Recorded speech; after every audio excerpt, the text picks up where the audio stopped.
Hey everybody, welcome back to the Overwatch Project. It's October 27, 2025, and in some of the recent videos I made, I was talking about people with no inner monologue, no visual imagination, but I wanted to expand and dive even deeper this time and talk to you about people and how humans may have different humans have different types of souls.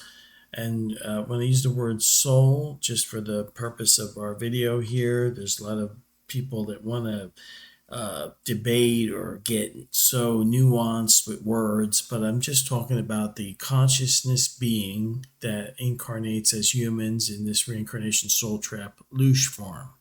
And in this concept, I wanted to point out I'd done quite a bit of thinking about it, and I went and confirmed a lot of my ideas. But essentially, to start with, I want to point out that not only do humans have all kinds of cognitive issues when it comes to understanding shit, and they get caught up in all these idea traps, and it's all part of the plan because that's how you keep the reincarnation soul trap going. You keep people in a state of non-knowing or unknowing or without gnosis, and therefore the majority of your crop here that produces loosh can't get out.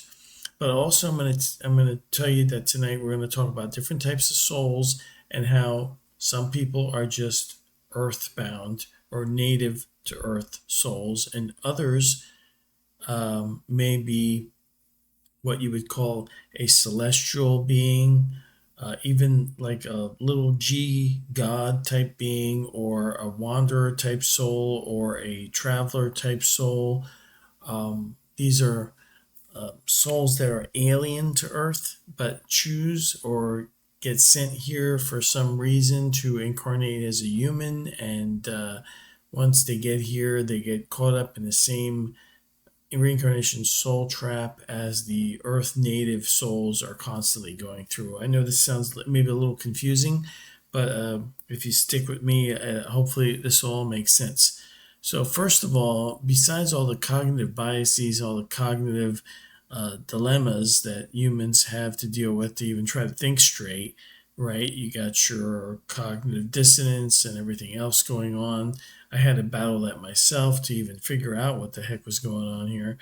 You have this thing where humans are, when they become aware of a elemental truth or an elemental piece of information, they create stories. And this is something that's also built into the human design for some reason. Now, what I mean by that is that if there's an elemental piece of information but it doesn't have any kind of explanation behind it, humans will invent the story. And then we do this today, we do it in modern day times, social media. If it comes to explaining something supernatural, if it comes to explaining, something spiritual, there'll be all kinds of sects, denominations, different versions of this will pop up all over the world. And how do you explain UFOs? And you got your Galactic Federation stories, you got your Palladians, all this other stuff. Do we know that any of this stuff is actually true? No. But does it explain certain phenomena with a story or a myth? Yes. So one of the things that is not only consistent and vast globally are creation myths. Let's start with that. With what I call a story to explain how humans, when the Earth realm was created as a loosh farm, as a reincarnation soul trap, whether you have the most ancient story available, which is the Sumerian Mesopotamian myths, which talk about the creation of the human, all the way, to these other cultures from all over the world, from all different types of ancient civilizations. Even though the characters change, even though there's all kinds of different versions of the story, it is constantly has the same elemental core information. Hold on a second, folks. I got my phone is turned on. And I want to make sure my ringer is turned off so we don't get interrupted again. Sorry about that noise in the background. Anyway, what the core information is with creation myths, going back to the Sumerians, we're talking about 2100 BC, which is the oldest recorded, and we have their original text. That's why the Sumerian myths are the most important, is because before these myths were plagiarized by all these other cultures, which altered them and tweaked them and made them, politicized them for their personal governmentardism at the time. You have the oldest version. That's not saying that that is the accurate, true story. It's the oldest one that we have access to. And I'm sure the stories go back further and we have lost civilizations and we don't know everything. But the Sumerian myths and forward all contain this elemental truth. Humans are created from the stuff of the earth, whatever it is in the particular myth: clay, dirt, silt, corn. There's all kinds of variations. And then they are given a deity element or a divine spark, you want to call it that, whatever you want to call it.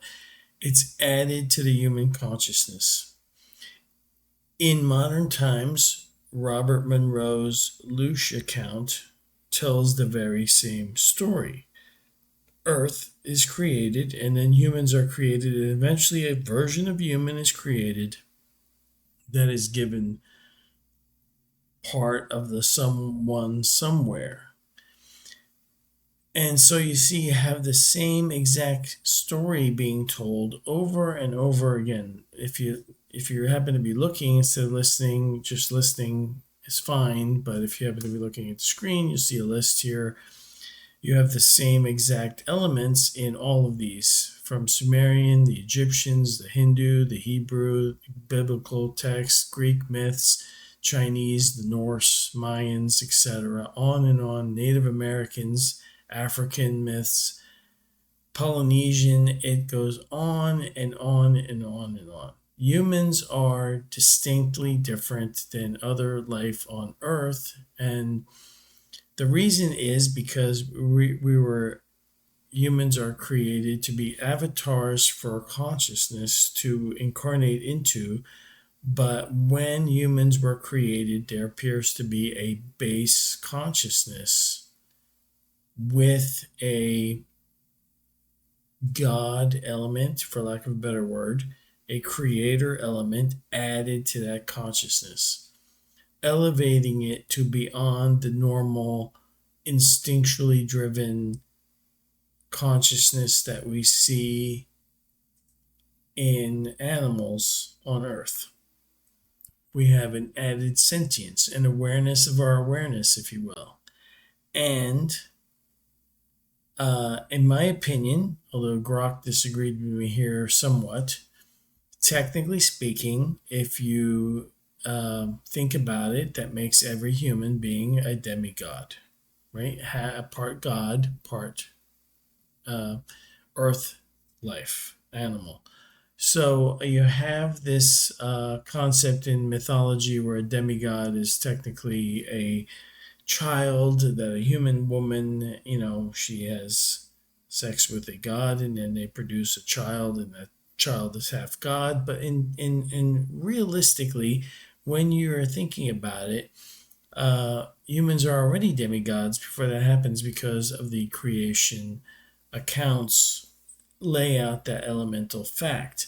But then you have something also that we get from near-death experience data and past life regression data and life between lives data. And that is that some reincarnations here on Earth, some incarnations happen from outside sources. Otherworldly consciousness incarnates on Earth. Now, I have to tell you up front, and if you listen to enough of my videos, you know enough of my background, I definitely feel like I'm one of these outside or otherworldly wanderer, traveler, celestial types. if you listen to what I'm saying, I haven't used the phrase of the day from the New Agers and these other people that promote this whole star seed thing, which is like, to me, it looks like just another version of the same bullshit that's given to people to keep them in line with the reincarnation soul farm. There are certain words that, for whatever reason, to me, it's kind of cringe, right? Starseed is one of them. I find the term cringy, and I find the way it's used in the majority of the time cringy and creepy and manipulative. And what I mean by that is if they use the same formula in a lot of these videos on YouTube and in other social media where they promote this whole star seeds shit, and they do it in books and they do it in podcasts, and they channel the information or whatever, and this whole thing where you're here on a mission, and we're gonna have an ascension, and there's gonna be 5D, and and in reality, if you actually analyze it, if you actually take a look at it, it's the same exact formula that the Christian tards use for their end times apocalypse shit. Salvation. It's the same exact thing that the climate people use. It's the same exact thing that cults use. It's always this external event is going to happen. It's going to save us all. It's going to elevate us. It's going to bring us to this utopia or whatever. And I think that's all misinformation, built in, baked in, to keep people duped into the reincarnation soul trap. You see, when you incarnate as a human being, you're going to be downgraded. And when you are a native human, you may not have an option. But when you're an outsider, you may be a producer of very powerful Loosh because you are not a native Earth soul. And the reason I think that there's native Earth souls and there's non-native Earth souls is the blending of that information. This whole concept that even comes out in Monroe's 3 books, if you pay attention, there is his origin in the book where he figures out where he came from, which is this realm of clouds and music and boredom, basically. And then he wanders, and then he comes across other realms and other beings, and then eventually he unfortunately stumbles onto Earth, although fortunately for us because it gives us a lot of intel from his out-of-body experiences. And he is then enticed, lured, and excited to try this human experience, and look at what happened to him. Look at what happened to us, right? For me personally, I have always, since I was a young child, had this, first of all, completely like awareness of things that I shouldn't have had awareness of. When I tell people the stuff that I was thinking about as a 7-year-old or 8-year-old, not really a lot of people relate to me. They can't relate to that kind of mental stuff going on when they were that age. Even if they have inner monologue, even if they have visual imagination, they just don't relate to my personal experience. My feeling alien here. And I don't mean alien like in UFO aliens. I just mean in feeling like Earth realm is not vibing with me. That this place is, deranged, and it's wrong. And before if you're stuck in one of these religitard shit, or you're an atheist or whatever, although I really don't understand how anybody can be an atheist, materialist atheist today, because, there's so much data available that clearly consciousness is primary. Consciousness is something that continues on after death, and consciousness is just everywhere. And the religiotards, on the other hand, they're really something, because they think they're quite arrogant, and there's a whole political thing behind it right now, and I don't want to get into that, but it's the same thing when you think about it, and it just plays on our psyche. It plays on our being incarnated as humans, and we're easier to manipulate and keep in the system. And when I was exploring this, I realized that there is all this data from NDEs, from OBEs, that have external visitors as or what you could say externals incarnating here on Earth. Now there's less of them, I think, than Earth native souls, but like I said, starseed is such a annoying term. But let's put it this way. Other terms that are used are wanderers or traveler souls, or I would say even celestials. Now, celestial is a otherworldly being that may possess a lot of power. I think a lot of these otherworldly traveler wanderer types, like me, probably are valuable to the earth realm here because we may have a lot of power with our consciousness, but we may have also been naive and stupid, and let's face it, I feel like a fool for giving in to whatever temptation lured me to the earth realm. I obviously didn't understand what suffering really was or what evil really is. And the whole thing is that the reincarnation soul trap Loosh farm hypothesis doesn't require any mental pretzel bend, twisting. It doesn't require you to be able to make excuses for shit, or use cognitive dissonance, or have to support all these contradictory ideas in your head to make sense of evil and suffering and why it happens to the scale it happens here on Earth. The reincarnation soul trap hypothesis answers that question without any issues. And no matter what philosophy you look at, they gotta make some crazy ass arguments to explain suffering and evil. But reincarnation soul trap doesn't have any problems explaining it. And then you have these people that acknowledge basically the reincarnation soul trap. I've seen videos recently, a newer video recently. I'm not even going to promote these garbage channels, but they'll have like 3 or 4 or 5 videos where it looks like they're heading in the right direction, and then they'll come out with is this a soul trap matrix video? And then they'll have this video saying, oh, see, it can't be, it's not possible, we don't believe in it. And they have this bullshit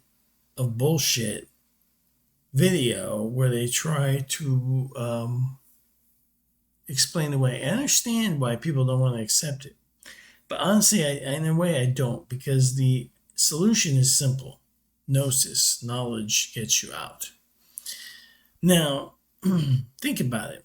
When I'm talking to people or interacting with people in the comments section of like this video, I'm going to get comments.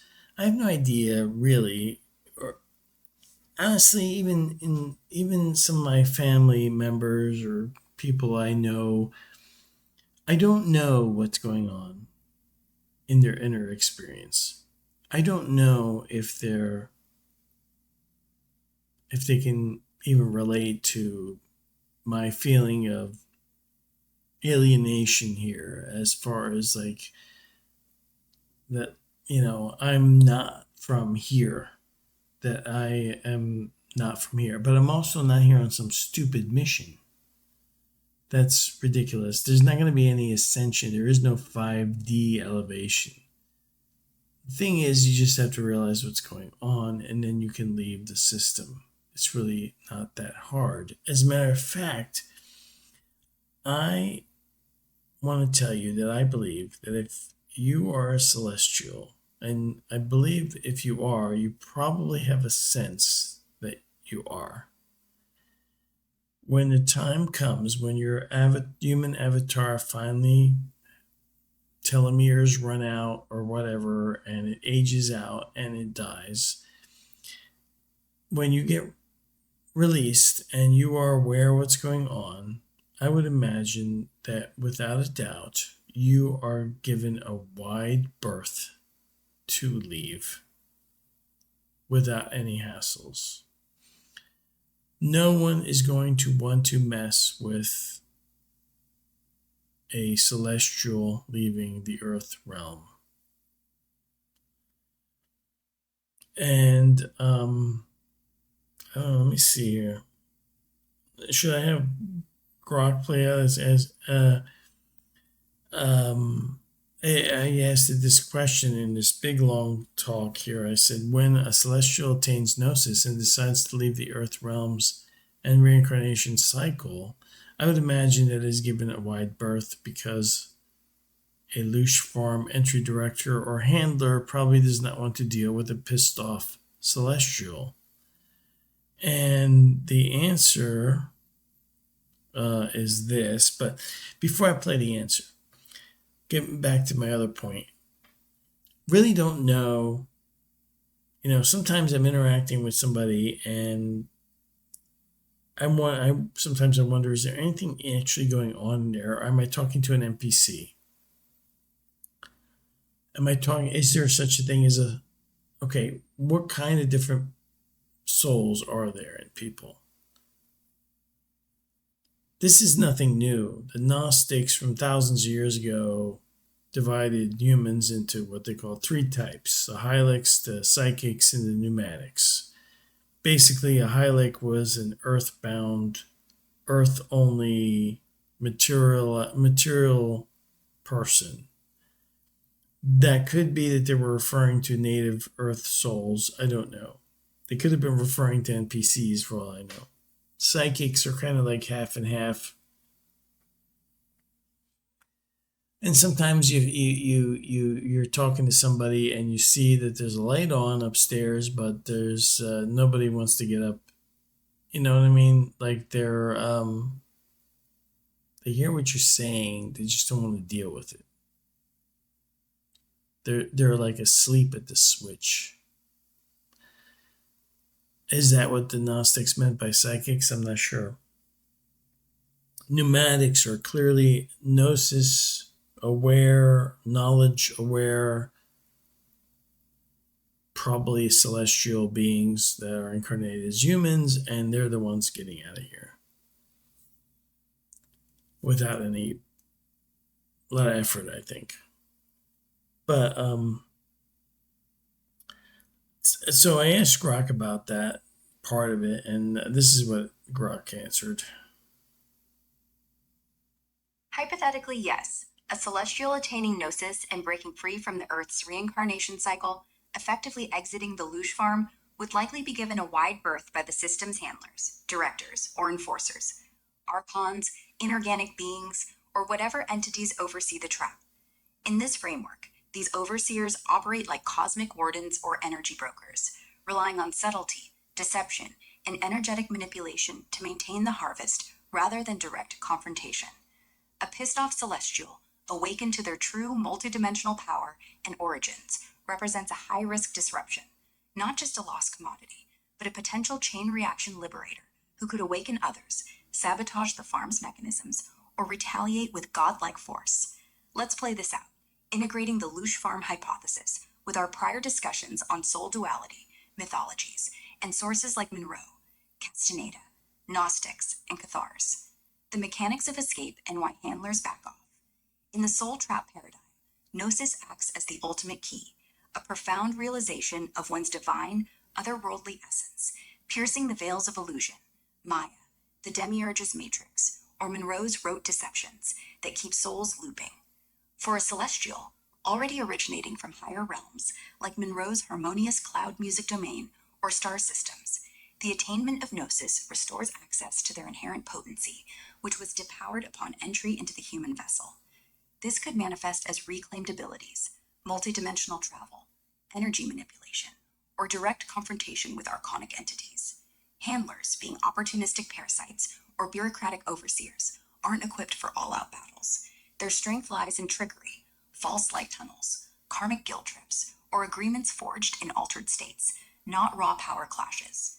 Provoking an enraged celestial risks escalating into a cosmic skirmish, where the escapee could dismantle local astral barriers, expose the farm's illusions to trapped souls, or even summon reinforcements from their home realms, turning a single defection into a mass exodus that starves the Loosh supply. Earth native souls, with their base consciousness tied to the planet's mythological creation, e.g., clay, infused with a minimal divine spark for basic functionality, might not pose the same threat upon awakening. Their escapes could be rarer and more contained, as they're more embedded in the system's loops, reincarnating or lingering in Earth astral pockets without the interstellar leverage of celestials. A native achieving Gnosis might slip away quietly, but a celestial's departure echoes louder, potentially rippling through dimensions and alerting other wanderers. Ties to Monroe's experiences and the farm's risk assessment. Monroe's out-of-body journeys illustrate this dynamic vividly, as a self-described traveler from an external realm. And there goes the sound. It always does that. Cuts out. Anyway, you get the point. I think you know if you're a wanderer or a traveler. I'm not going to use I think the term starseed is so stupid. There's certain words that just get to me, especially the way it's been used to package this misinformation. What they're doing is they're manipulating potential celestials or wanderer or traveler souls by giving them this ego trip. And this is not about an ego trip.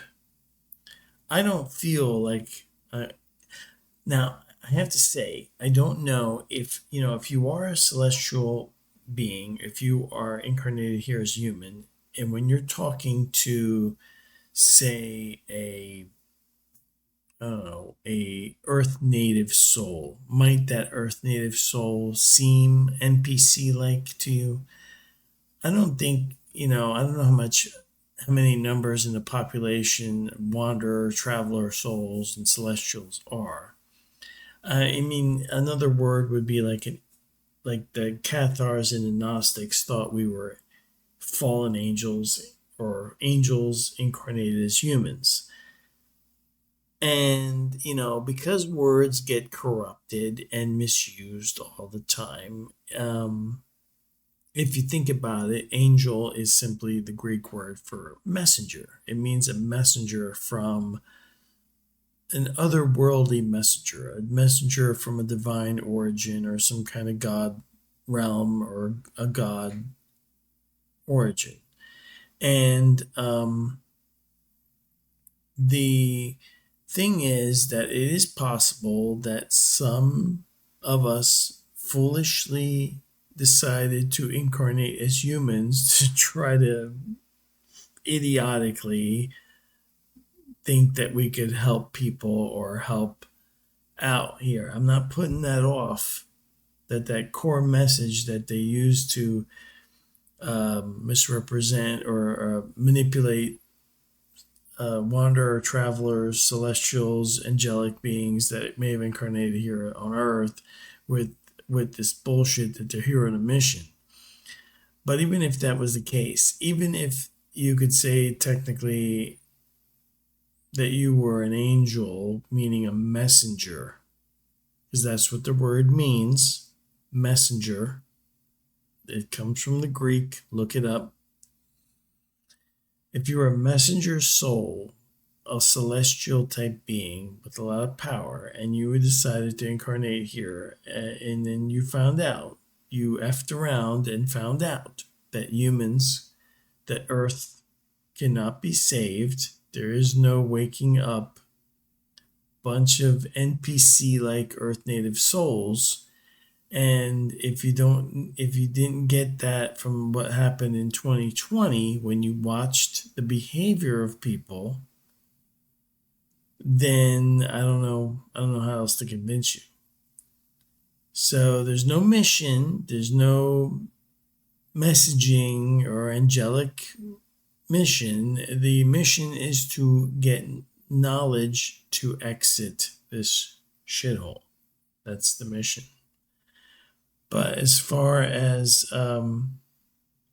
like um, I had Grock run a thing here, predictions that, catalog of failed or debunked predictions by starseed influencers and communities.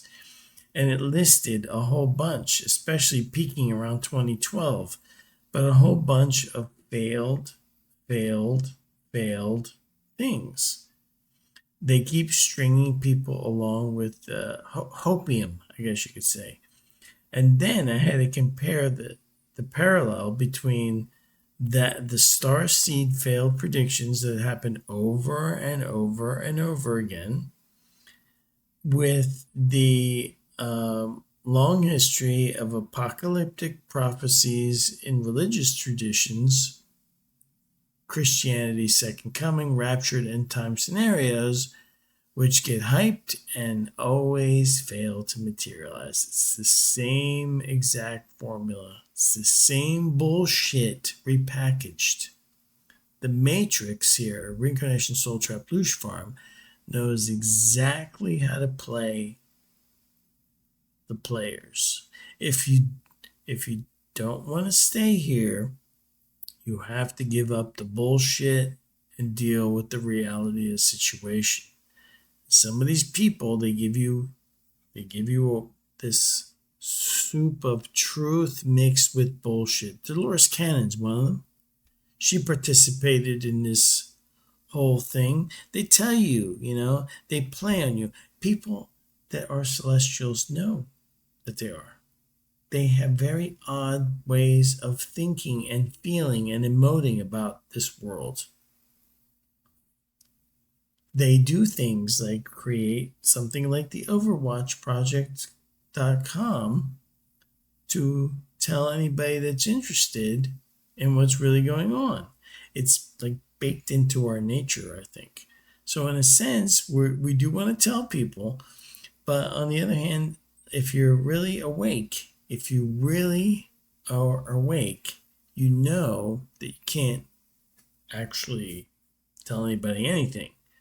You put the information out there, and if you're interested, they will research it for themselves and catch on.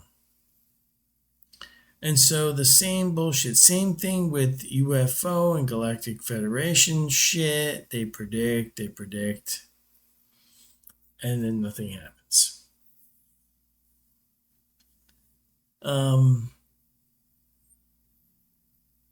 Now I did a lot of research here, but I'm not. If I were to, read this whole thing out, we'd be here for hours, and I don't want to do that. I want to make the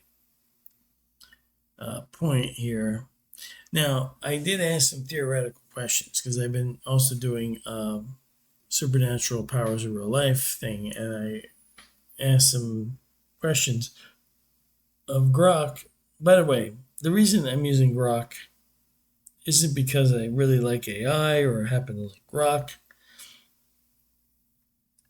Grock seems to not really care about these kind of questions for now. Also, pretty much every search engine is freaking broken. I can't find useful information using search engines.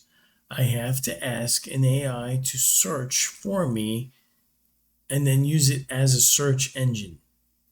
And then I can use it to collate a whole bunch of massive amount of data in as little space as possible for like a video like this.